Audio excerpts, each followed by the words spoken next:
Today, the Justice Department arrested Jack Douglas Teixeira in connection with an investigation into alleged unauthorized removal, retention, and transmission of classified national defense information. I'm Noman Merchant. I'm a reporter with the Associated Press covering the U.S. intelligence community. Authorities just announced the arrest of 21-year-old Jack Teixeira, an Air National Guardsman in Massachusetts who's accused of being the suspect in a leak of classified Pentagon documents.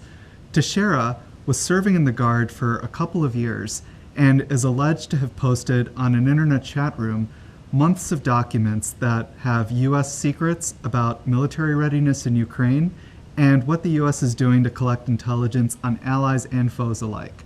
Teixeira is charged with unlawful retention of classified information, a felony. It's unclear if anybody else will be charged in the leak. He was detained earlier today at a home in Massachusetts belonging to his family and is expected to appear in court Friday.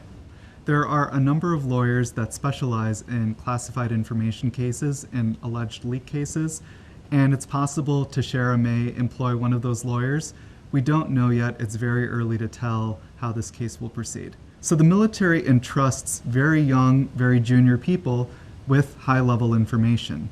And for the most part, they have many processes in place to track this type of information and how it's used. But there's a large number of people at any given time that have access to a lot of secrets, and something like this can happen without anybody knowing. And in this case, it appears that Teixeira, or whoever leaked the documents, may have been posting them for months before the Pentagon or anybody in the US government was made aware. Washington has tried to minimize the impact of these leaks. President Biden earlier today in Ireland told reporters that nothing too big was exposed in them. I'm concerned that it happened, but there's nothing contemporaneous that I'm aware of that is of great consequence.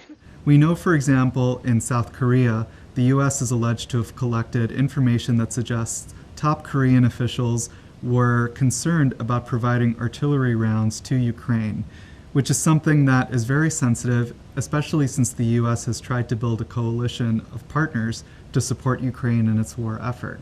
We also know that the US is collecting very heavily on Russian forces and Russian intelligence officers. Now, this was something that we've known for a long time in generalities, but to get the level of specifics that are in this document leak is very rare.